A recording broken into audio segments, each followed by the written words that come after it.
जी हाँ, बहुत बड़ी खबर है। नमस्कार, शाम के 5 बज चुके हैं। ताल ठोके का वक्त है। मैं हूं आपके साथ अमन चोपड़ा।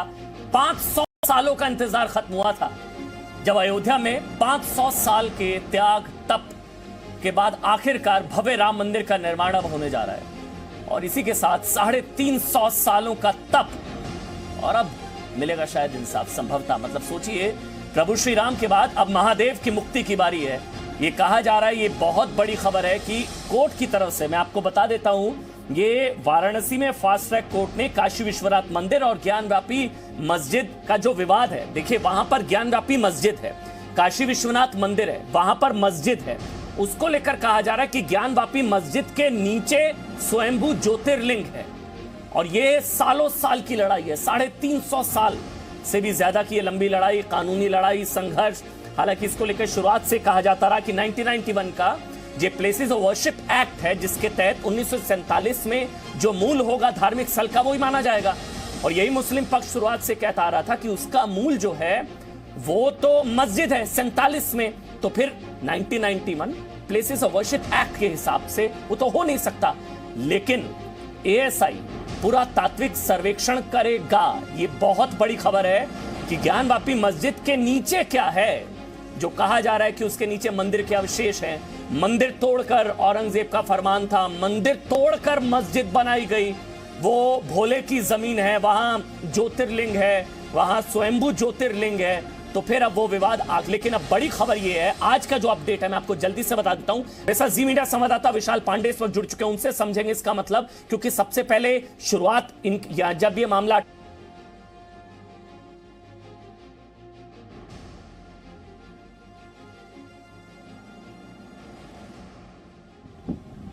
ऑडियो चला गया।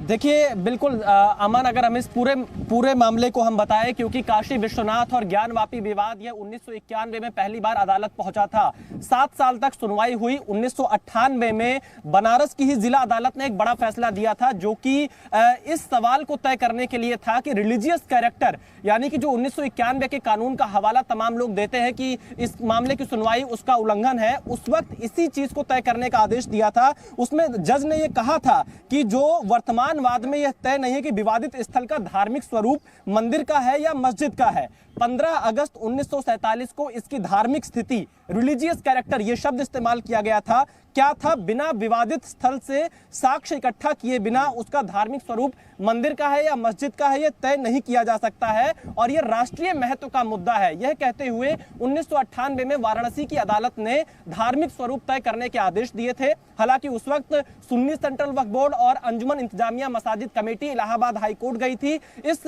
फैसले पर स्टे ऑर्डर ले आई थी। लेकिन 2018 में सुप्रीम कोर्ट का एक फैसला आया था, जिसमें कहा गया था कोई भी स्टे ऑर्डर 6 महीने से ज्यादा वैलिड नहीं होगा। उस ऑर्डर के बाद हिंदू पक्ष एक बार फिर वाराणसी जिला अदालत में पहुंचा और वहां से इस मामले पर सुनवाई शुरू हुई। और अब यहां पर कोर्ट ने साफ तौर से यह कह दिया है कि ये जो पूरा मामला चला आ रहा है, इसमें ये पता लगाना चाहिए कि ज्ञानव्यापी परिसर के नीचे क्या है, क्योंकि हिंदू पक्ष अपनी दलीलों में 3 प्रमुख चीजें देता है कि जो ज्ञानव्यापी मस्जिद की पश्चिमी दीवार है वो मंदिर के आकार की है, ज्ञानकूप के उत्तर दिशा में ही विश्वेश्वर भगवान का मंदिर हुआ करता था। इसके अलावा नंदी का जो मुंह है वो आज भी वहां पर आप जाकर देख सकते हैं कि जिस तरफ ज्ञानव्यापी मस्जिद है उसी तरफ उसका मुंह आज भी विराजमान है, और 15वीं शताब्दी के जो मंदिर के अवशेष हैं वो आज भी उसके नीचे मौजूद है। ये पक्ष हिंदू पक्ष की तरफ से कोर्ट में पेश किए गए। मुस्लिम पक्ष ने कहा कि 1669 में औरंगजेब ने कोई मंदिर नहीं तोड़ा है और यहां पर बहुत लंबे समय से मस्जिद है। जब दोनों को सुना कोर्ट ने, तब जाकर यह फैसला किया कि कोर्ट इस पर कोई आदेश नहीं दे सकता जब तक उसके हाथ में साक्ष्य ना हो। इसीलिए आर्कियोलॉजिकल सर्वे ऑफ इंडिया को कोर्ट ने आदेश दिया है यह पता लगाने के लिए कि ज्ञानव्यापी परिसर के नीचे क्या है। क्या ज्योतिर्लिंग, जो 12 ज्योतिर्लिंगों में से एक हमारा माना जाता है हिंदू धर्म का, क्या वो वहीं पर मौजूद है? मंदिर के अवशेष उसके नीचे हैं कि नहीं है? और जिन दीवारों की बात की जाती है, इन सब ठीक विशाल, तो इसीलिए ये संभवतः हिंदू पक्ष इसको कह रहा है कि कम से कम एक उम्मीद तो जगी। मतलब श्री राम का मंदिर तो बना, अयोध्या के बाद काशी की बारी शुरुआत से कहा जाता रहा, लेकिन जो आपने सबसे अच्छी चीज जो समझाई संभवतः विशाल, वो 1991 प्लेसेस ऑफ वर्शिप एक्ट, जिसमें यह कहा जाता है कि जो मूल स्वरूप है 47 में वही होना चाहिए। मुस्लिम पक्ष कहता है कि 1991 का जो प्लेसेस ऑफ वर्शिप एक्ट है उसमें मूल स्वरूप जो है वो तो मस्जिद है, तो फिर कहां से भाई आप मंदिर की बात करते हैं? हालांकि ये भी सबजुडिस है, इसको भी सुप्रीम कोर्ट में चैलेंज किया गया है, ये भी एक चीज है। सबसे बड़ी चीज ये सुप्रीम कोर्ट में चैलेंज है, ये एक्ट, ये सबजुडिस है, नंबर एक। नंबर दो, जिसका भी जिक्र विशाल ने किया कि 1998 में वाराणसी की जिला अदालत ने भी कहा था कि मूल स्वरूप पता तो लगे, और अगर ये एएसआई का सर्वेक्षण हो रहा है तो इसीलिए तो हो रहा है कि मूल स्वरूप पता लगे, भाई दूध का दूध पानी का पानी हो जाए। अगर मस्जिद थी तो मस्जिद मुबारक, नहीं थी तो फिर तो भाई अयोध्या में जैसे हुआ वो तो होना चाहिए ना, क्योंकि विवादित जगह पर तो वैसी नमाज कबूल नहीं होती है। ये तो शुरुआत से मुस्लिम पक्ष कहता है। मेरे साथ इस वक्त आपको बता दें विष्णु जैन जो कि लॉयर हैं, विष्णु जैन सीनियर एडवोकेट है, वो मेरे साथ लाइव जुड़ चुके हैं। स्वामी जितेंद्रानंद सरस्वती अखिल भारतीय संत समिति के राष्ट्रीय महासचिव हैं, वो मेरे साथ है। Vijay Shankar Tiwari spokesperson VHP, और मेरे साथ अतिकुर रहमान इस्लामिक स्कॉलर है। आप सबका बहुत बहुत स्वागत। थोड़ी देर में मेरे साथ जफर जलानी भी जुड़ेंगे जो कि all India Muslim personal law board के एक्टिव मेंबर हैं और एडवोकेट है, वो भी मेरे साथ जुड़ेंगे। आप सबका स्वागत। लेकिन सबसे पहले मैं विष्णु जैन आपके पास इसलिए आ रहा हूं क्योंकि मैं कानूनी पहलू समझना चाहूंगा इसका। बार बार एक दलील दी जाती है 1991 ऑफ वर्शिप एक्ट के हिसाब से, मुझे इसकी काट बताइए आप, क्योंकि अभी भी उसका वायलेशन होगा क्या, या एएसआई इसलिए वहां पर सर्वेक्षण करिए ताकि पता तो लगे भैया मूल स्वरूप था क्या? देखिए, प्लेसेस ऑफ वर्शिप एक्ट 1991 ये कहता है कि जो 15 अगस्त 1947 को किसी भी धार्मिक स्थल की जो भी उसका रिलीजियस कैरेक्टर था, जो वर्ड यूज्ड है अमन जी यहाँ बहुत इंपॉर्टेंट है, उसको मार्क करिएगा। सेक्शन 4 में लिखा है word religious character. Religious character determine होना है, और आपके जो भी संवाददाता हैं और आपने ये बात बहुत सही तरीके से समझाई कि रिलीजियस कैरेक्टर क्या था, उसके लिए एविडेंस लीड की जाएगी। अपनी बात को अगर उदाहरण के तौर पे समझाना चाहूं तो अगर आज मैं किसी मस्जिद में जाके मूर्ति रख के पूजा कर लूं तो वो कभी मस्जिद खत्म नहीं हो जाएगी। उसी तरह से अगर कोई जगह भगवान की संपत्ति थी और मंदिर थी और अगर वहां पे कोई आके नमाज पढ़ लेगा तो उससे वो मस्जिद नहीं हो जाएगी। तो यहाँ पे सिविल जज साहब ने यही कहा कि जो 15 अगस्त 1947 को रिलीजियस कैरेक्टर था वो एविडेंस के तौर पे एविडेंस से दिखाया जाएगा कि उस समय क्या रिलीजियस कैरेक्टर था। और ये जो ऑर्डर है माननीय आशुतोष तिवारी साहब का, जो सिविल जज सीनियर डिवीजन है, ये ऑर्डर उसी की दिशा में एक आगे का कदम है जो ये असर्टेन करेगा आर्कियोलॉजिकल सर्वे ऑफ इंडिया द्वारा कि वहां पे 15 अगस्त 1947 को स्थिति क्या थी। और अगर आप इस ऑर्डर का पेज 11 में पैरा 5 देखेंगे तो बहुत स्पष्ट रूप से उन्होंने ये डायरेक्शन दिया है कि ये असर्टेन किया जाए कि वहां पे कौन सा मटेरियल इस्तेमाल करके ये जो आज स्ट्रक्चर खड़ा है उसका निर्माण किया गया और वो मटेरियल कितना पुराना था। तो सबसे मूल मुद्दा ये है कि सबसे कोर इशू इस पूरे केस का ये, और मैं चाहूंगा कि अब बाकी पैनल से भी सवाल पूछे कि क्या मंदिर तोड़ के मस्जिद बनाई जा सकती कि नहीं। और मेरे पास औरंगजेब का यहां फरमान है, अमन भाई मुझे 2 मिनट दीजिएगा, वो फरमान आपको पढ़ के सुनाना चाहता हूं। 18 अप्रैल का फरमान है। क्या कहता है वो फरमान? It reach the ears of his majesty, बादशाह के कानों तक पहुंचा, protector of the faith, that the province of Thatta, Multan और बनारस, कि बनारस के क्षेत्र में जो फूलिश ब्राह्मण है, बेवकूफ ब्राह्मण, वो वहां पे फ्रिवलस बुक्स अपना धर्म प्रचार कर रहे हैं, और जो स्टूडेंट्स और लर्नर्स मुसलमान हैं वो वहां पे चाहते हैं कि वो उनके साथ बहकाए जा रहे हैं। तो इसीलिए डायरेक्टर ऑफ फेथ उस समय के जो बादशाह थे उन्होंने आदेश दिया कि जाओ जहां बनारस की मंदिर है उसको तोड़ दो। बेसिस ऑफ वर्शिप एक्ट का वायलेशन फिर कैसे हुआ? और 2 सितंबर जैसा कि आप मुझे समझा रहे हैं, आप भी सीनियर एडवोकेट हैं, अगर आप मुझे समझा रहे हैं, क्योंकि बार बार मैं लगातार सुबह से यही पढ़ रहा हूं, यही कहा जा रहा है कि इसका एएसआई सर्वेक्षण अगर करती है, पुरातात्विक सर्वेक्षण, तो ये प्लेसेस ऑफ वर्शिप एक्ट का 1991 का वायलेशन होगा, क्योंकि मूल स्वरूप जो है वो तो इसका मस्जिद 47। अब जब 1998 जिला अदालत ने कह दिया मूल स्वरूप पता तो लगे भैया, और अब ये भी जो विशाल पांडे भी जी मीडिया संवाददाता और आप भी जो बता रहे हैं कि मूल स्वरूप का पता लगाने के लिए ही ये एएसआई जो है वो पुरातात्विक सर्वेक्षण करेगी, तो दूध का दूध पानी का पानी हो जाएगा। अतिकुर रहमान साहब, सीधा सा सवाल, एक बार होने दीजिए, बात खत्म हो जाएगी। हिंदू पक्ष का हमेशा के लिए मुंह बंद हो जाएगा ना, हिंदू पक्ष का हमेशा के लिए मुंह बंद हो जाएगा, दूध का दूध पानी का पानी हो जाएगा। पता लग जाएगा कि ज्ञानवापी मस्जिद के नीचे क्या है, स्वयंभू ज्योतिर्लिंग है या नहीं है। हमेशा के लिए हिंदू पक्ष का मुंह बंद हो जाएगा ना, विवाद खत्म। अमन भाई, मतलब सच नहीं छुपाना, तो फिर खुदाई से क्यों घबराना? अतिकुर रहमान। अमन भाई, ये फैसला हो चुका है। Agreement of 12 October 1968 between the Shahi Idgah trust and Shri Krishna Janmasthan Seva संघ मथुरा, इसके सिग्नेचर्स के साथ में डॉक्यूमेंट मौजूद हैं, पब्लिक डोमेन में है, विष्णु जैन साहब जानते हैं। इनकी भूख नहीं अमन जी, मिटेगी। काशी के केस में मथुरा का इनकी भूख नहीं मिटेगी। तुम्हारी भूख इसलिए नहीं मिटेगी अमन भाई कि अभी इनके हाथ में लाठी है। ये हर उस भैंस को आग हाँकना चाहते हैं जो भैंस इनके कब्जे में आने वाली नहीं है। ये लाठी के जोर पे भैंस हाँकना चाहते हैं। ये हठधर्मी इनकी कब तक चलेगी? आप मुझे एक चीज बता दीजिए अमन भाई कि ये देश किस तरह से चलना चाहिए? संविधान के तरीके से चलना चाहिए, पार्लियामेंट के तरीके से चलना चाहिए, या आस्था के तरीके से चलना चाहिए? ये राम के नाम पे महाभारत कब बंद होगी?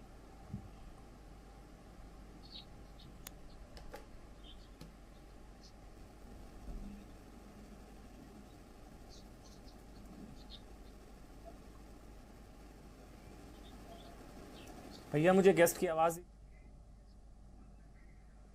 Hello check, hello.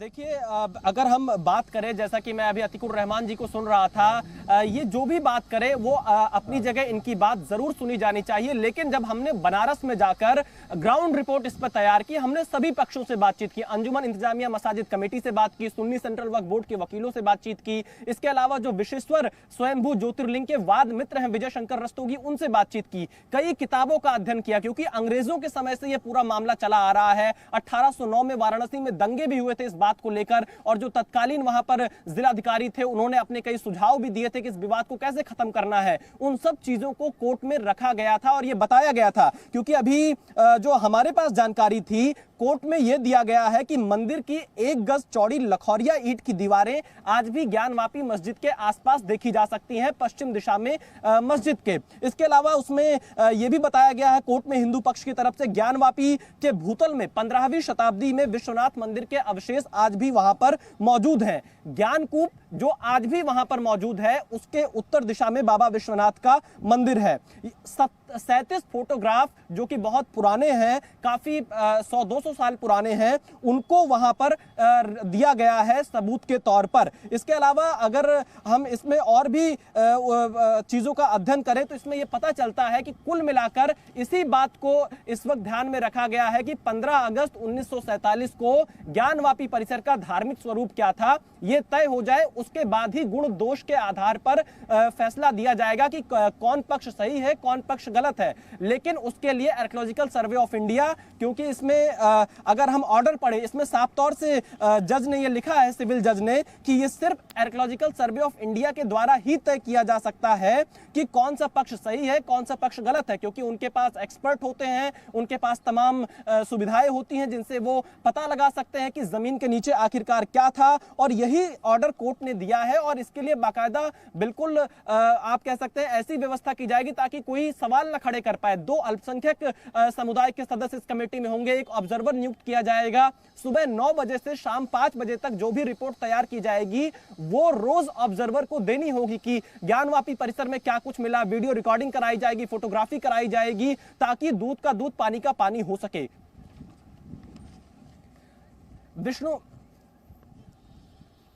Vishnu Jain ji, सवाल यही है कि आखिरकार अगर हम काशी विश्वनाथ और ज्ञानवापी का यह पूरा विवाद देखें, क्योंकि एक बार दीन मोहम्मद भी 1936 में कोर्ट गए थे और उन्होंने कहा था संपूर्ण परिसर को मस्जिद की वक्फ की जमीन घोषित कर दिया जाए, हालांकि उस वक्त कोर्ट ने उनको नमाज की अनुमति दी थी। तो अब आखिरकार क्या दिक्कत है अगर यह तय हो जाए कि धार्मिक स्वरूप इसका क्या था? देखिए, आपने बहुत अच्छा सवाल पूछा और दीन मोहम्मद का ही केस मैं कोट करना चाहता हूं, उसका पैरा 5। दीन मोहम्मद के केस में पैरा 5 में यह होल्ड किया गया है कि वहां मंदिर तोड़ के मस्जिद बनाई गई। यह बात मैं नहीं कह रहा हूं, दीन मोहम्मद के जजमेंट में लिखा है, जिसमें मुस्लिम पक्ष रिलाई कर रहा है। तो सवाल यह है, जो मूल मुद्दा है कि अगर मंदिर तोड़ के मस्जिद बनाई गई तो इस्लामिक लॉ के हिसाब से वो मस्जिद नहीं हो सकती है और हिंदू लॉ के हिसाब से भी वो मस्जिद नहीं हो सकती है। तो दीन मोहम्मद का केस तो हमारे पक्ष में, उसका पैरा 5 में स्पेसिफिकली कैटेगोरिकल फाइंडिंग है। और एक सबसे इंपॉर्टेंट बात आपको बताना चाहता हूं, आपने दीन मोहम्मद के केस की बात की। दीन मोहम्मद के केस में भारत सरकार उस समय पार्टी थी और भारत सरकार ने उस समय स्टैंड लिया। भारत सरकार ने उस समय 11 विटनेसेस का एग्जामिनेशन कराया और विटनेस के एग्जामिनेशन से क्या निकला कि वहां पे। और मैं एक बात और बोलना चाहता हूं, ऐसी कौन सी मस्जिद है इंडिया में, मुझे बताया जाए, जिसके पश्चिमी भाग में मां श्रृंगार गौरी है और उनकी पूजा हो रही है। अब तो जब से वहां पे टेंशन हो गया, साल में एक बार पूजा होती है। अभी 16 अप्रैल को मां श्रृंगार गौरी की पूजा की परमिशन है। और ये जो मैं दीन मोहम्मद का केस बता रहा हूं, इसमें जो विष्णु जैन सिर्फ ये नहीं है ना जी, आप सोचिए ना, हमने कौन सी ऐसी मस्जिद जो आपने अभी उदाहरण दिया, मंदिर वाली मस्जिद, आप सोचिए ना, किसी मस्जिद की दीवार मंदिर वाली, ये जो है औरंगजेब की क्रूरता का जीता जागता सबूत है कि मंदिर वाली मस्जिद। नंबर 1, नंदी जो है वो इंतजार में देख रहे हैं, वो तो कब से ज्ञानवापी मस्जिद की तरफ देख रहे हैं कि कब हटेगी भाई, कब जो है महादेव को मुक्ति मिलेगी। नंदी जो है वो मस्जिद मुखी कब से हुए? मतलब मैं तो ये सवाल इसलिए बार बार पूछता हूं, एक तो मंदिर वाली मस्जिद, दूसरा नंदी जो है वो मस्जिद मुखी, नंदी मस्जिद की ओर देख रहे हैं, ये तो अपने आप में मतलब बहुत बड़ी चीज है। और मंदिर वाला आर्किटेक्चर मस्जिद का 2, नंबर 3 औरंगजेब का फरमान, नंबर 4 प्राचीन जो है वो पूरा नक्शा, उसका तो पूरा का पूरा नक्शा है, और औरंगजेब का फरमान भी है कि जाओ भाई काशी विश्वनाथ का मंदिर तोड़ दो। इन सारी चीजों को क्या हम झुटला सकते हैं अतीकुर रहमान? ये सारी चीज झूठी हैं। अगर झूठी हैं तो फिर एएसआई का सर्वेक्षण होना चाहिए ना, बुराई क्या है? मान लिया अमन भाई कि ये सारी चीजें सच्ची हैं। आप विष्णु जैन जी से पूछिए, सुप्रीम कोर्ट के ये वकील हैं, arbitration before 2 parties and agreement before 2 parties का लॉ में क्या रेलेवेंस है? जब 1968 में ये वॉरिंग पार्टीज समझौता कर चुकी हैं, उस समझौते का क्या मतलब है? और अगर ये समझौता आपको मान्य नहीं है अमन भाई, तो मैं आपको बता दूं, आने वाले सालों के अंदर अयोध्या का मामला भी रीओपन होगा। ऐसी पार्टीज होंगी जो सामने लेके आएंगी, कहेंगी कि नहीं, हम एग्री नहीं करते हैं। आप किन किन चीजों को रीओपन करेंगे? आप भारत के लोगों को सुप्रीम कोर्ट के अल्फाज के अंदर चैन से जीने देंगे या नहीं देंगे? अतीकुर रहमान, अगर चलिए समझौते की आप बात करते हैं ना, मैं भी आपसे समझौते की बात करता हूं। मंदिर को लेकर भी समझौता ही हो रहा था ना। मंदिर का सच तो सब सामने आया जब कोर्ट के जरिए फैसला आया। आप तो मंदिर में भी नहीं मानते थे, आप तो मानते नहीं थे कि बाबर तो आपके लिए सबसे बड़ा फरिश्ता था। बाबर ने थोड़ी ना मंदिर तोड़ा, बाबर ने थोड़ी ना मंदिर तोड़ा। देख लीजिए सच्चाई पूरे देश और दुनिया ने जान ली जब सुप्रीम कोर्ट का फैसला आया और उसके बाद अब मंदिर निर्माण शुरू हुआ। यहां पर भी आप समझौते की बात कर रहे हैं। समझौता क्या होता है आप बताइए ना? समझौता क्या समझौता? वहां पर मस्जिद है, ये समझौता अब कोर्ट तय करेगा ना, आप और मैं नहीं। मैं तो कह रहा हूं कोर्ट अगर तय कर रहा है कि एएसआई का पुरातात्विक सर्वेक्षण होना चाहिए। विजय शंकर तिवारी, मैं आपके पास आ रहा हूं, उसके बाद 1 मिनट, विजय शंकर तिवारी, विष्णु जैन मैं आपके पास आऊंगा, पहले विजय शंकर तिवारी। समझौता या कोर्ट के जरिए, मतलब अयोध्या मॉडल से काशी को न्याय। अयोध्या मॉडल मैं इसलिए बोल रहा हूं क्योंकि वहां संवैधानिक तरीके से कोर्ट के फैसले के बाद मंदिर निर्माण शुरू हुआ है। विजय शंकर तिवारी, फिर स्वामी जितेंद्रानंद सरस्वती में आपके पास। अमन देखो, बहुत सीधी बात है। अभी अतीकुर रहमान ये कह रहे थे कि इनके हाथ में लाठी है, कुछ भी कर सकते हैं। ये भूल गए कि ये किसी की लाठी का बात नहीं हो रही थी, ये माननीय सुप्रीम कोर्ट ने आदेश दिया है। तो जब माननीय सुप्रीम कोर्ट आदेश देता तो उसमें भी किसी की लाठी चलती है क्या? हम एक बात नहीं समझ नहीं पा रहे कि ये बाबर के साथ, औरंगजेब के साथ क्यों दिखना चाहते हैं। जब सुप्रीम कोर्ट के माध्यम से कोई बात आई है तो उसका सम्मान क्यों नहीं करते हैं? हम ये भी कहना चाह रहे हैं कि जिनके बाप दादा, जिनके बुजुर्ग मंदिरों के लिए खून जिन्होंने बढ़ाया है, मंदिरों के आत्माहुत हुए हैं, वो मस्जिद बचाने के लिए क्यों कोशिश कर रहे हैं? हर जगह का अपना वैशिष्ट्य होता है, मक्का का अपना वैशिष्ट्य है, और मक्का को किस कारण से जाना जाता है ये अतीकुर रहमान को पता है।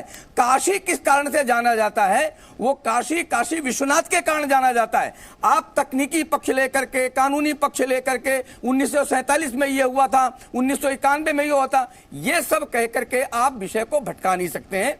आखिर इस देश में सुप्रीम कोर्ट है, संविधान है, संविधान का राज्य है।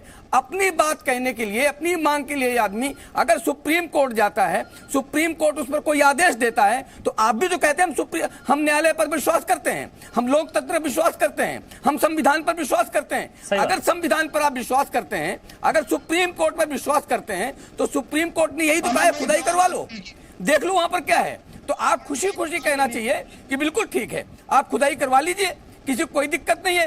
अगर आप ये बात नहीं मानते हैं तो ये लोग मानेंगे कि आप न संविधान मानते हैं न लोकतंत्र मानते हैं, आप केवल वो मानते हैं जो आपकी किताब कहती है। भाई काशी विश्वनाथ में नहीं, आप ही बताइए, ज्ञान वापी के नीचे खुदाई करवाने की बात हुई है, उसमें आपको क्या समस्या है? पहले मैं तो कह रहा हूं अगर ज्ञान वापी मस्जिद के नीचे समस्या हुई थी, अब फिर समस्या हो रही है। विजय शंकर तिवारी, मैं तो इसलिए कह रहा हूं ना, मैं तो अतीकुर रहमान के साथ हूं। आज मैं तो अतीकुर रहमान के साथ खड़ा होकर कह रहा हूं, इनका मुंह हिंदू पक्ष का मुंह बंद कर दीजिए सर्वेक्षण के लिए हामी भरकर, बात खत्म। इनका मुंह हमेशा के लिए बंद। आप सच्चे, आप जो कह रहे हैं बिल्कुल सही कह रहे हैं। पता लग जाएगा ना भाई, वो डरता है जिसको फेल होने का डर होता है। वो एग्जाम में वो छात्र नहीं बैठता है जिसको फेल होने का डर होता है। जिसको पता है वो टॉप करेगा, वो कहेगा एग्जाम क्यों नहीं हो भाई, एग्जाम होना चाहिए ना। हो जाए सर्वेक्षण, हो जाए खुदाई, पता लग जाएगा, दूध का दूध पानी का पानी हो जाएगा। आप कितने गलत, बिल्कुल ऐसा होना चाहिए। स्वामी जितेंद्रानंद सरस्वती जी, अयोध्या मॉडल से ही काशी को न्याय मिलेगा क्या? अब उम्मीद जग रही है क्या काशी को लेकर भी? स्वामी जितेंद्रानंद सरस्वती,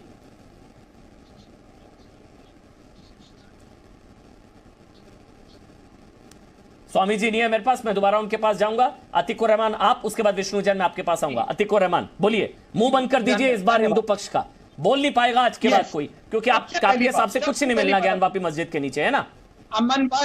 अमन भाई जी न्यूज के ऊपर बैठ के झूठ बोलना बंद होना चाहिए। सुप्रीम कोर्ट अभी पिक्चर में नहीं आया है, ये आप विजय शंकर तिवारी जी से बता दीजिए। ये सुप्रीम कोर्ट का ऑर्डर नहीं है, ये वाराणसी की निचली अदालत का ऑर्डर है।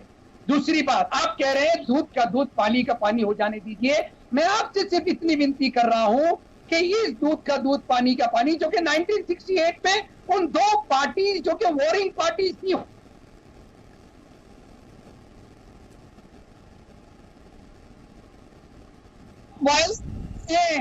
1991 के प्लेसेस ऑफ वर्शिप एक्ट को वायलेट कर रहे हैं। आप वायलेट कर रहे हैं अयोध्या की जजमेंट के अंदर इसको सही ठहराया है 1991 को।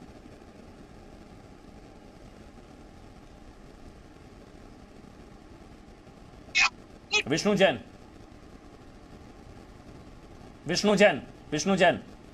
देखिए अमन जी, समझौता हो चुका है तो फिर क्यों कोर्ट बार-बार? हाँ जी अमन जी, मैं आपके माध्यम से एक बात पूछना चाहता हूं। अमन जी, अगर आज मैं इस केस में पक्षकार हूं, काशी विश्वनाथ के केस में, मैं लिख के समझौता कर दूं कि ये जमीन मैं मस्जिद को दे रहा हूं, तो क्या आप पे बाइंडिंग होगा वो समझौता? नहीं हो सकता है। एक ही आंसर इसका नहीं हो सकता है। इसमें लॉ बहुत क्लियर है कि कोई भी समझौता जो भगवान के इंटरेस्ट के खिलाफ है उसकी कोई वैल्यू नहीं होती। It is null and void in the eyes of law, वो गलत होगा। और श्री कृष्ण जन्मभूमि के केस में भी हमने कहा है 12 अक्टूबर 1968 का समझौता गलत है, फर्जी तरीके से कह रहे हैं। और काशी विश्वनाथ की यही बात हम कह रहे हैं, अगर कोई भी समझौता भगवान के खिलाफ होता है तो वो समझौता मंदिर के केस में भी हमने यही कहा कि हम पक्षकारों को भी भगवान के 1 इंच के साथ समझौता करने का। दूसरी बात अमन जी, मैं आपके सामने कहना चाहता हूं, हमारा केस सिर्फ स्ट्रक्चर पर नहीं खड़ा है, हमारा केस स्कंद पुराण और शिव पुराण में भी है। काशी की महत्ता, काशी की इंपॉर्टेंस स्कंद पुराण के chapter number 2, chapter number 6, chapter number 7, chapter number 16, chapter number 99 और शिव महापुराण में चैप्टर नंबर 22 और 23 में लिखी हुई है, जिसमें लिखा है कि भगवान शिव ने इस जगह को खुद बसाया और ये अविमुक्त क्षेत्र पर्यटक रहेगी। और ये बात उन लोगों को ना बताई जो नास्तिक है। तो मेरी बात नास्तिक लोगों के लिए नहीं है, जो अपने धर्म में विश्वास रखते हैं, भगवान शंकर में विश्वास रखते हैं, ये उन लोगों के लिए है। और इसलिए मुझे लगता है मेरी बात कभी अतीकुर रहमान को पसंद नहीं आएगी, क्योंकि ये इस बात का जवाब नहीं दे रहे हैं कि जो इन्होंने मंदिर तोड़ के मस्जिद बनाई, क्या वो वक्फ हो सकती है? इनसे सवाल पूछ लीजिए जरा अमन भाई।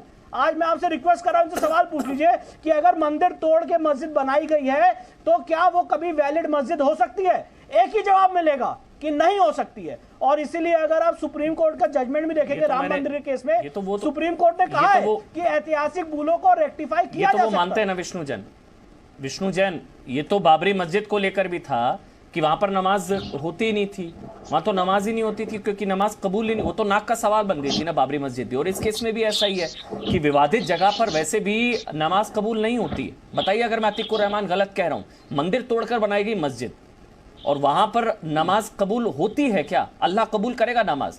मतलब मैं जानना चाह रहा हूं, मुझे लगता है नहीं। बताइए गलत हूं तो अतीकुर रहमान। आप ही के प्रोग्राम पे 101 मरतबा मैं ये इस चीज को रिपीट कर चुका हूं कि ऐसी कोई भी जमीन जो विवादित हो ऐसी कोई भी जमीन जिसके ऊपर जबरदस्ती कब्जा किया हो, उस पर अल्लाह नमाज कबूल नहीं करता है, कोई इबादत कबूल नहीं करता है। यहाँ पर देखिए विष्णु जैन जी जो बात कर रहे हैं, धर्म की बात कर रहे हैं, ये कह रहे हैं भगवान। मैं आपसे पूछता हूँ, क्या हिंदुस्तान के अंदर भगवान और अल्लाह के अंदर आप डिफरेंसेस करना बंद करेंगे? अगर आपका भगवान भगवान है तो क्या मेरा अल्लाह नहीं है? अगर आपकी पूजा है तो आप औरंगजेब का साथ देना बंद करिए ना सर। मैं आपसे बहुत विनम्र निवेदन कर रहा हूँ, औरंगजेब के उस फरमान को डिफेंड करना बंद करिए। अल्लाह को बेदखल करके मंदिर नहीं बनाया गया ना कहीं। ठीक करने सुप्रीम कोर्ट ने मना किया है। अयोध्या मामले में अमन जी सुप्रीम कोर्ट ने कहा। अच्छा अतिकुर रहमान, एक सवाल का जवाब। अतिकुर रहमान नहीं बैठे हैं, सड़कों पे नहीं आ रहा है, हम तो अपना लीगल रिकॉर्ड्स ले रहे हैं। अतिकुर रहमान, मुझे एक उदाहरण दे दीजिए, मुझे एक उदाहरण दे दीजिए अतिकुर रहमान, मुझे एक उदाहरण दे दीजिए अतिकुर रहमान, अल्लाह का घर तोड़कर मंदिर बनाया गया हो। मैं आपको सैकड़ों उदाहरण दे दूंगा, मंदिर तोड़कर मस्जिद बनाया गया। एक उदाहरण दे दीजिए जब अल्लाह का घर तोड़कर मंदिर बनाया गया हो, दीजिए एक उदाहरण। ठीक है, नहीं अगर उदाहरण नहीं भी मैं दे पाऊं, हो सकता है होंगे, नहीं हो सकता है नहीं होंगे। यहाँ पर सवाल आप बताइए, आपने कहा कि बेदखल करके विष्णु जैन जी झूठ बोल सर, रहे हैं। सहिष्णुता का ये मतलब नहीं है ना कि हर जगह अयोध्या, काशी, मथुरा हर जगह किया जा सकता है। गलत। सुप्रीम कोर्ट ने अयोध्या मामले में कहा था कि they are not sitting to correct the historical wrong. झूठ बोल रहे हैं विष्णु जैन जी, झूठ बोलना बंद करिए पहले। हिस्टोरिकल रॉन्ग को ठीक करने अगर बैठेंगे तो मैं सुप्रीम कोर्ट ने अयोध्या के राम मंदिर फैसले में कहा है कि हिस्टोरिकल रॉन्ग को सॉवरेन रेक्टिफाई कर सकता है। पराशरन साहब ने ये आर्गुमेंट किया था, हरिशंकर जैन ने आर्गुमेंट किया था, और कोर्ट ने कहा है कि हिस्टोरिकल रॉन्ग को रेक्टिफाई किया जा सकता है। पैरा 56 में कहा है, मैं झूठ नहीं बोलता सर। सुप्रीम कोर्ट का जो ऑर्डर है वो अतिकुर रहमान वो लॉयर है, वो बेहतर बता सकते हैं। करेंगे, वो लॉयर है, वो बेहतर बता सकते हैं, समझ लेते हैं। बताइए विष्णु जैन, एक मिनट समझा दीजिए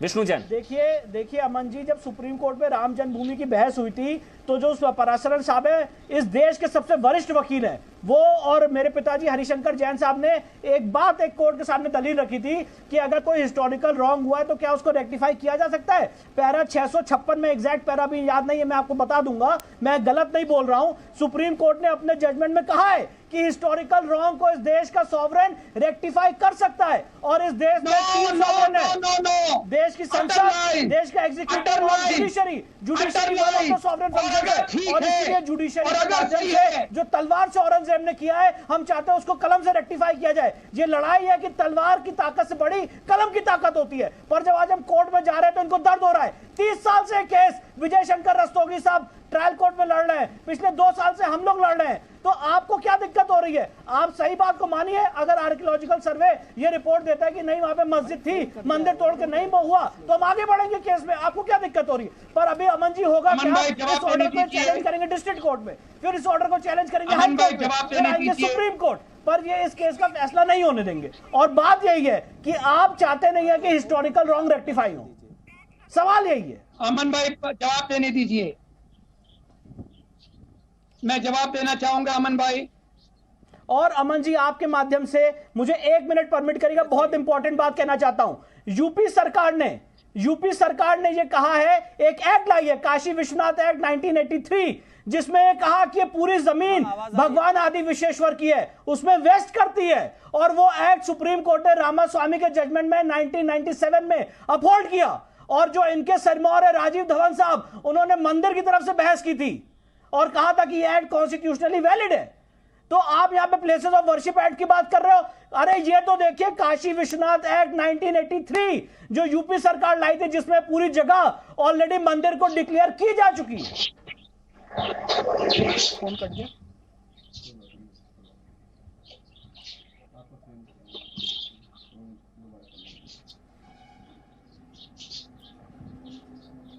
देखिए बिल्कुल यहाँ पर जो अगर हम कुछ दस्तावेजों की बात कर ले जो कोर्ट में पेश किए गए थे, क्योंकि ये फैसला ना मैं कर सकता हूँ ना हमारे पैनलिस्ट कर सकते हैं, फैसला कोर्ट को करना है कि वहां पर क्या चीज है क्या नहीं है। दोनों पक्ष की तरफ से दलीलें दी गई हैं। सबसे पहले 1991 में भी मुस्लिम पक्ष की तरफ से यह कहा गया कि ये बात, इस वाद को नहीं सुना जा सकता है, लेकिन कोर्ट ने कहा कि आप अपनी दलील पेश करिए। उस वक्त इन्होंने भाषा को लेकर सवाल खड़ा किया। फिर उसके बाद इन्होंने कहा कि ये वक्त की संपत्ति है, इसे निचली अदालत नहीं सुन सकती है।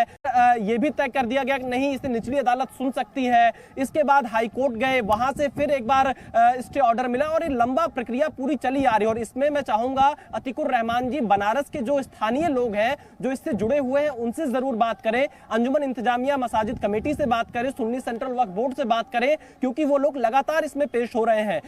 जो अंग्रेज का जब यहां पर समय था भारत में, उन्होंने कई दस्तावेज पेश किए। 1585 का एक नक्शा पेश किया गया। इसके अलावा कुछ जो पुराने चिट्ठी थे तत्कालीन जिलाधिकारी जो बनारस में मौजूद थे 1809 1810 में, उन लोगों ने यह माना था कि औरंगजेब ने यहां मस्जिद बनाई जिसकी वजह से दंगे हुए थे और इस स्थान से इन्हें हटा देना चाहिए ताकि यहां शांति रहे। हालांकि उनके सुझावों को खारिज कर दिया गया था। ये तमाम दस्तावेज कोर्ट में पेश किए गए हैं और उन्हीं दस्तावेजों पर कोर्ट सुनवाई कर रहा था। और इन दस्तावेजों पर ध्यान देते हुए कोर्ट ने कहा कि हमें सबसे पहले यही तय करना है धार्मिक स्थिति इस पूरे जगह की क्या थी, क्योंकि हिंदू पक्ष ने कहा कि 1585 में जो बाबा विश्वनाथ का मंदिर था, इस मंदिर की प्रत्येक भुजा लगभग 124 फीट की थी। मुख्य मंदिर के बीच में 32 फीट के गोले में जलधारी के अंदर था। गर्भगृह से सटा हुआ अंतर्गृह बने हुए थे। पूर्वी व पश्चिम दिशा में दंडपाणी और द्वारपालों के मंदिर थे। मंदिर के चारों कोनों पर 12 फीट के उप मंदिर थे। नंदी मंडप मंदिर के बाहर था। मंदिर की ऊंचाई 128 फीट थी। मंडपों और मंदिरों पर शिखर थे जिनकी ऊंचाई लगभग 64 फीट और 48 फीट थी। और मंदिर के चारों तरफ प्रदक्षिणा पथ था जहां पर लोग परिक्रमा करते हैं। तो ये सारे तथ्य कोर्ट में पेश किए गए हैं फिलहाल, लेकिन कोर्ट यही कह रहा है हमें सबसे पहले यह समझना होगा 15 अगस्त 1947 को धार्मिक स्वरूप क्या था। यह शब्द सबसे महत्वपूर्ण है, रिलीजियस कैरेक्टर, ना कि फिजिकल कैरेक्टर किसी स्थान का क्या है। 1991 का जो कानून है वर्शिप एक्ट, वो भी ये कहता है कि रिलीजियस कैरेक्टर जिस स्थान का जो है वही बना रहना चाहिए, ना कि फिजिकल कैरेक्टर की बात की जा रही है। धार्मिक स्वरूप है ना, धार्मिक स्वरूप। अब धार्मिक स्वरूप 47 में क्या था ये कैसे पता चलेगा? ये पता चलेगा एएसआई जब पुरातात्विक सर्वेक्षण करेगी। और धार्मिक, अब ये ऐसा नहीं है कि 1991 वर्शिप एक्ट का वॉयलेशन होगा, प्लेसेस ऑफ वर्शिप एक्ट का वॉयलेशन होगा, क्योंकि जब पता तो लगे मूल स्वरूप था क्या। स्वामी जितेंद्रानंद सरस्वती, आपको लगता है कि ये एएसआई के पुरातात्विक सर्वेक्षण जो है वो 1991 प्लेसेस ऑफ वर्शिप एक्ट का वॉयलेशन होगा? स्वामी जी, आपको लगता है? अमन जी, आवाज मिल रही है आपको? आवाज मिल रही है हमारी? बिल्कुल मिल रही है स्वामी जितेंद्रानंद सरस्वती जी, मिल रही है स्वामी जी। बस मुझे इस पूरी बहस में सिर्फ 2 बातें कहनी है। मैं बहुत जोश में अतीकुर रहमान जी को सुन रहा था। आपने दुनिया में 2 मंजिला मस्जिद देखी है जिसका तहखाना और भू स्वामित्व पर पंडित सोमनाथ व्यास परिवार का अधिकार था पिछले वर्षों तक, और वो काशी विश्वनाथ मंदिर ट्रस्ट का हिस्सा है। अर्थात जो प्लेस का रिलीजियस कैरेक्टर है वो तहखाना जो नीचे है, छत के ऊपर नमाज पढ़ी जाती है और छत के नीचे जहां शिवलिंग होने की बात कही जा रही, नंदी ने जिधर मुंह किया है वहां पे एक खिड़की भी है और खिड़की के अंदर का जो तहखाना है उसका दरवाजा भी है और उसमें लगा हुआ ताला काशी विश्वनाथ मंदिर प्रशासन के पास है। तो अधिकार किसके पास है वर्तमान में? उस प्लेस का। प्लेस माने स्थान ही होता है ना। छत के हमारी खोपड़ी पे ये मुसलमान नंगा नाच कर रहे, नमाज पढ़ते हैं हमारी खोपड़ी पे। भू स्वामित्व हमारे पास है, पीछे श्रृंगार गौरी का पूजन होता है। दूसरी एक बात, दीन मोहम्मद के मुकदमे का जिक्र किया।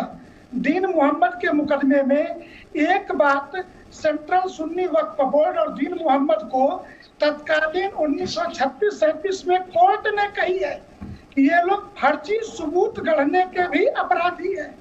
फर्जी सबूत क्या गढ़ा कि इन्होंने जो कोलकाता के रॉयल लाइब्रेरी से आलमगिरी लेकर के आए जिसमें औरंगजेब का शाही हुक्मनामा था इस मंदिर को तोड़ने का, उसमें से इन्होंने मंदिर वाले पार्ट को गायब कर दिया।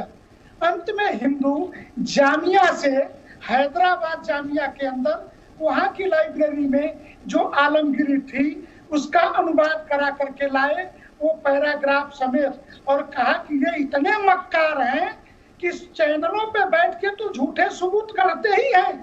इन्होंने 1936-37 में, ये मैं नहीं कह रहा हूं, तत्कालीन जजों की टिप्पणी है उस मुकदमे के 300 पेज की फाइल में कि हैदराबाद का जब आलमगिरी का वो हिस्सा कि 18 अप्रैल 1669 को ये हुक्मनामा इशू हुआ, मंदिर को तोड़ दिया जाए, मिसमार किया जाए, इसके बारे में पूरा जिक्र है।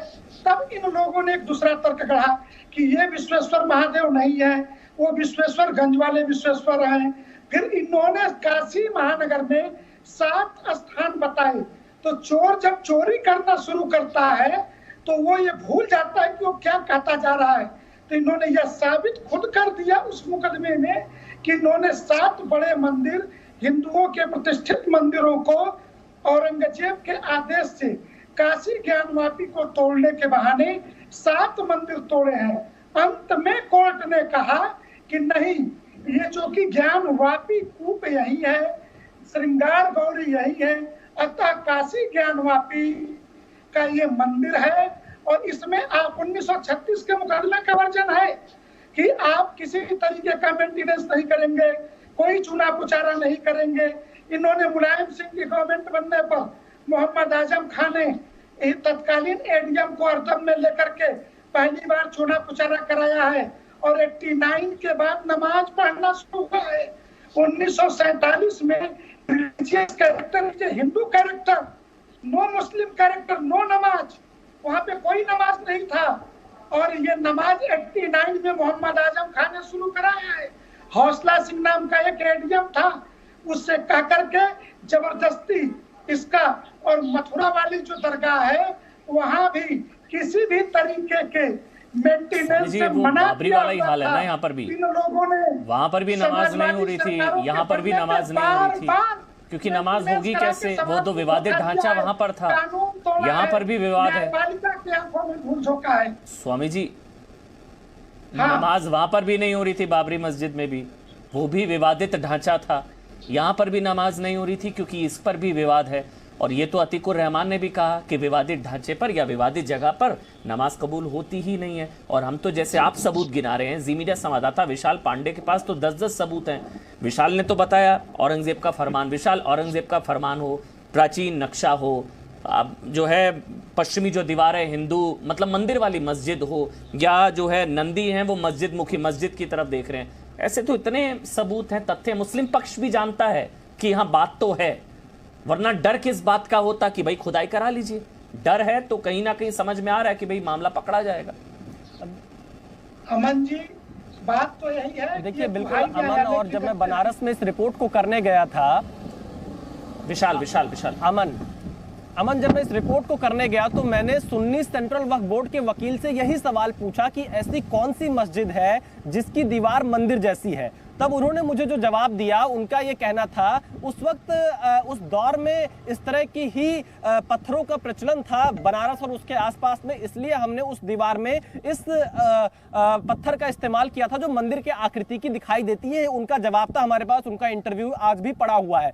हालांकि उन्होंने उसके आगे कुछ नहीं बताया कि सिर्फ पश्चिमी दीवार ही वैसी क्यों है, आसपास की और दीवार क्यों नहीं उन्होंने उस पत्थरों जैसी ही रखी। दरअसल तमाम इन चीजों पर बहस लगातार जारी है और ये कोर्ट का काम है, ये हम फैसला सुनाने का नहीं हमारा कोई काम है, लेकिन हम सिर्फ तथ्य अपने दर्शकों के सामने रख रहे हैं जो हमने इस पर रिपोर्ट की है। और इसमें इसीलिए कोर्ट ने ये कहा है कि एएसआई खुदाई करना चाहे तो खुदाई करके देख ले, या फिर जो ग्राउंड पेनेट्रेटिंग रडार या जियो रेडियोलॉजी सिस्टम है उसके माध्यम से देख ले कि नीचे क्या है, क्योंकि हिंदू पक्ष बार बार ये कहता है जो मूल ज्योतिर्लिंग है, जो मंदिर के अवशेष हैं जहां पहले पूजा हुआ करती थी, वो उसी स्थान पर है। क्योंकि जो मौजूदा काशी विश्वनाथ का मंदिर है वो रानी अहिल्याबाई के द्वारा बनवाया गया था जब वह पूजा पाठ करने के लिए, जहां आज हम दर्शन करने पहुंचते हैं वो बिल्कुल सटा हुआ है मस्जिद से, बगल में ही आप देख सकते हैं। हालांकि जो मौजूदा मंदिर बना हुआ है वो नंदी के बिल्कुल पीछे है, नंदी का मुख जिस तरफ है वहां पर ज्ञानवापी है।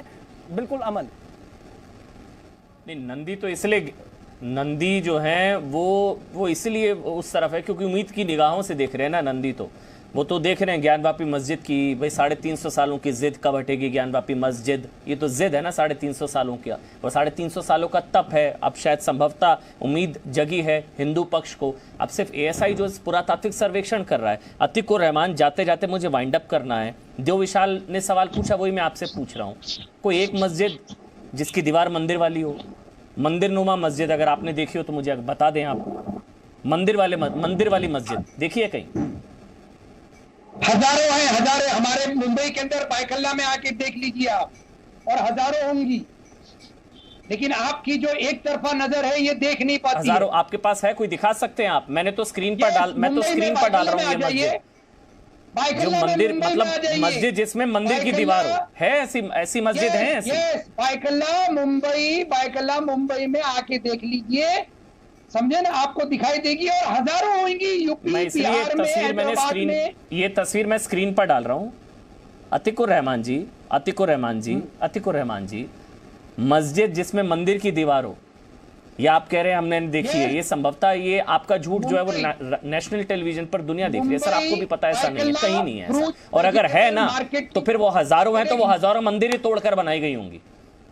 चलिए, अगर आप कह रहे हैं ना हजारों मस्जिदें हैं मंदिर की दीवार वाली ना, तो आप ये बता रहे हैं कि हजारों मंदिरों को तोड़कर मस्जिद बनाई गई है। ये तो आप खुद अपनी पोल खोल रहे हैं, तो फिर हजारों के लिए अभियान चलाने के लिए कह रहे हैं क्या इनको कि अयोध्या मथुरा काशी पर चलाइए? अरे जिसकी लाठी उसकी भैंस, चला लीजिए, ये भी कसर पूरी कर लीजिए, यही बाकी था।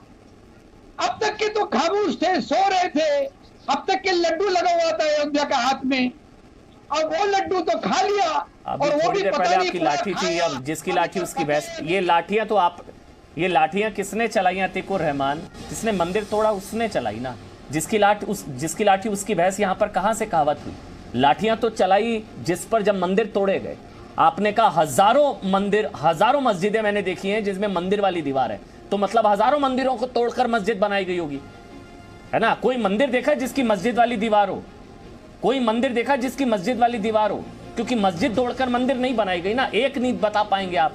लेकिन आप खुद कह रहे हैं हजारों मंदिरों को तोड़कर मस्जिदें बनाई गई हैं। आप खुद कह रहे हैं कि मस्जिदों की मंदिर वाली दीवारें हजारों हैं, मतलब हजारों मंदिरों को तोड़कर मस्जिद बनाया गया। तो अयोध्या काशी मथुरा नहीं ना, फिर तो आप ही कह रहे हैं। शुक्रिया अतिकुर रहमान, विष्णु जैन, विजय शंकर तिवारी, विशाल पांडे, आपका भी खासकर बहुत बहुत शुक्रिया जुड़ने के लिए विशेष तौर पर।